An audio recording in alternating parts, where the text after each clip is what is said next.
Hello, everybody. This is Chris, the Bluebeam Guy.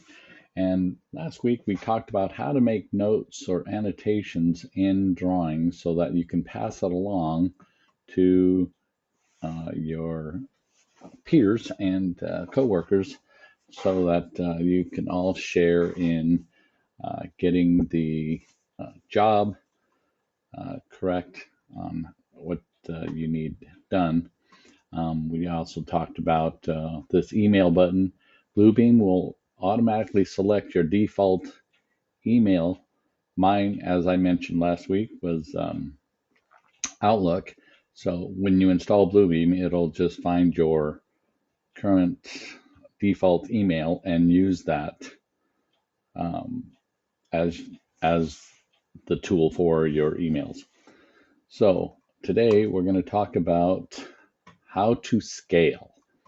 Scaling is obviously important when on the construction site you're trying to make sure that everything's at correct elevations, they're the correct spacing between items, at the correct height, all these kind of things. So today we're going to use the scale button, and that is right here. And I also mentioned that these tools you can arrange, and we'll get to that later, but you can arrange the tools that you use for your particular task that you need to do.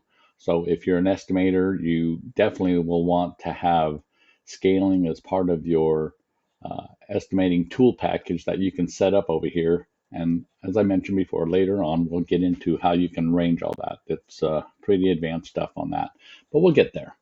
Okay, back to scaling. So on this drawing, we have some items that we want to get. We want to make sure that the elevation is correct. For example, I need to make sure that these plugs are at a certain height.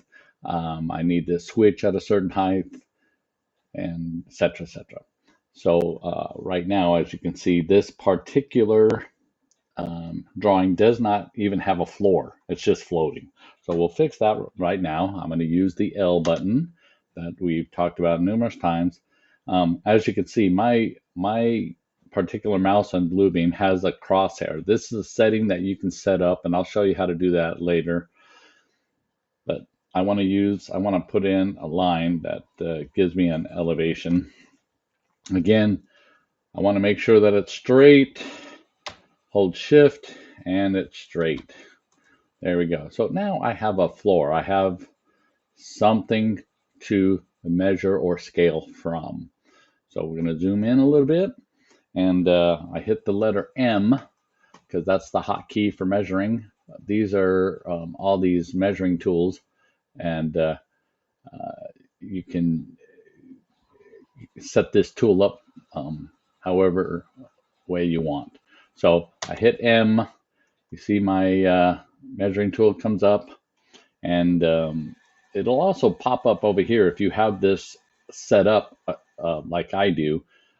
You'll have, it's kind of like a properties for just measurements, but this will say when you're using the on the properties button, this will show you how to set up what your measurement looks like.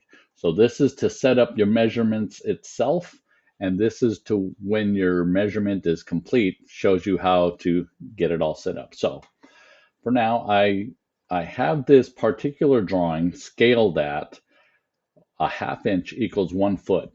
And there's another thing that you can set up. You can see that I have a ruler on the horizontal and vertical of the paper of the document. That's what this measurement gives me.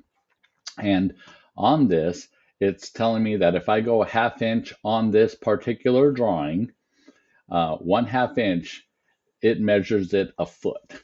So you just for example, you could see that, okay, it's actually, maybe you can't see, it's pretty hard to see, but it says 10, 10.25, 10 and a half. So if I go from here, 10,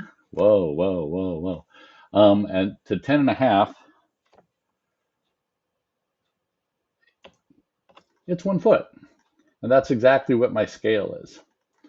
So that's how kind of gives you an idea of what scaling looks like. The scale of the document is, and this is something that you can set up. Say, I don't want a half inch to be a foot. I want it to be a quarter of an inch to be a foot, or something else. You can change that right here in that measurements button. I don't want it to be a half inch equals a foot. I want it to be a quarter inch to be a foot right there. And you see how it changed the measurement automatically. A quarter is half of a half, so it's almost 2 feet. So it's pretty close. So anyway, back to what we're trying to do here. All right, so now that I have explained that, now I want to know how high is this receptacle to the top of the box from the floor. I hit M, and this is, I keep getting sidetracked, and I apologize. You can see that little green box that's just under my crosshair. That's because I have this snap to markup and snap to content highlighted. So that means that my line is gonna start as soon as that green box shows up. It snaps to the markup. Okay, now again, I wanted to see how high, and that's what the beauty of these crosshairs are. You can see that I've got the crosshair going right over the box. So click there, and it's telling me that it's at 1 foot 5 inches or 17 inches to the top of the box. Okay, great.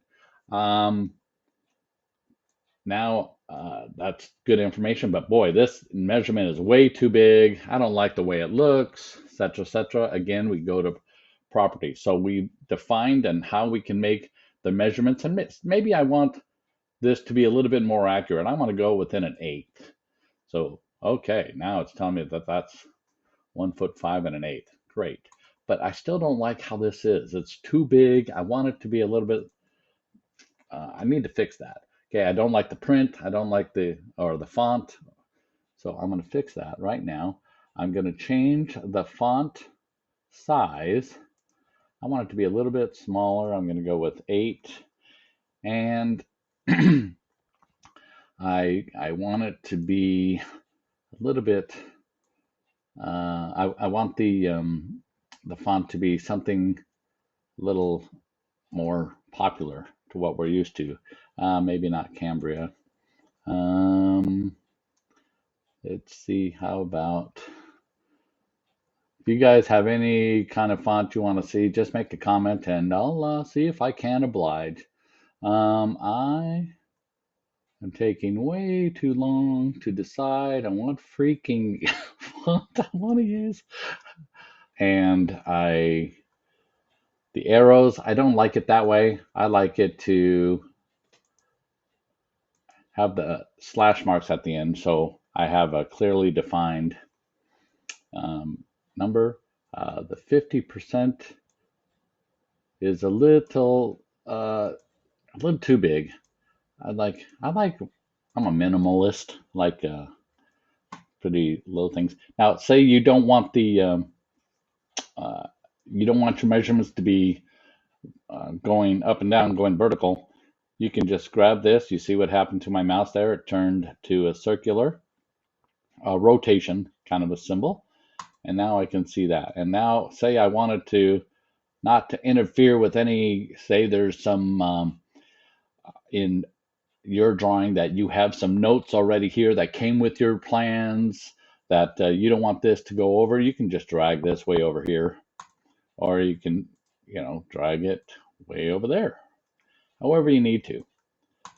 Okay, so now I've got that scaled. Okay, and I want to do the same thing. Oh, and yeah, so I just made all those changes, and now if I were to just start trying to scale over here, it's going to go back to whatever that default is. I like this. I'm going to keep this as my default. I set on the properties button, set as default. Now it'll do it again when I hit M. Okay, top of box, boop. Zooming out, hit shift to get a straight line. Click, there we go. Now, unfortunately, at this time, Bluebeam will not let me set that all my measurements are horizontal. At least I haven't figured it out yet. Um, I just uh, I just don't see an option here, and I don't see an option over here that it can be um, something that you can adjust or fix. So, um, that's just the way it is for now. If I could, I would. All right, so now I've made some measurements, and this is great. Now I know what those elevations are. And if I wanted to uh, send this off to my team members and say, okay, now when they actually build this thing, they now know that the plugs coming out of this panel need to be at 1 foot 5 and an eighth.